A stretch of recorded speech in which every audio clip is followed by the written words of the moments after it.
বন্ধুমহল রক্তদান ও মানব কল্যাণ সোসাইটি সিলেটের উদ্যোগে 34তম রক্তের গ্রুপ নির্ণয় ক্যাম্পেইন। সিলেট জেলাধীন বালাগঞ্জ থানার পশ্চিম ইছাপুর গ্রামের বাহার মিয়া অ্যান্ড ব্রাদার্স প্রি ক্যাডেট একাডেমিতে অনুষ্ঠিত হয়।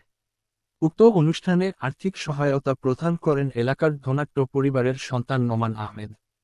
উপস্থিত ছিলেন বিশিষ্ট সমাজসেবী ও শিক্ষানুরাগী জনাব শেখ এবাদুর রহমান মিজান।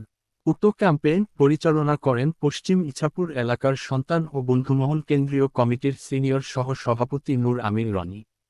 ক্যাম্পেইন উদ্বোধন করেন উক্ত সংগঠনের প্রতিষ্ঠাতা ও পরিচালক রুমান আহমেদ। রক্তের গ্রুপ নির্ণয় করেন জনাব তারেক আহমেদ। উপস্থিত ছিলেন ইয়াসিন আহমেদ। উপস্থিত ছিলেন মোহাম্মদ আহমেদ আলী, জনাব তারেক আহমেদ, নাহিদ আহমেদ, রবি আহমেদ ও জাবেদ আহমেদ।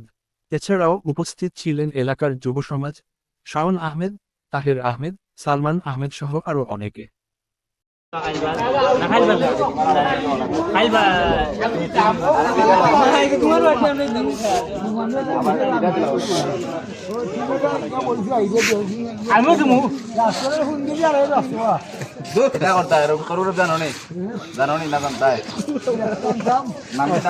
আব্দুল জামাল, আখতার জামাল,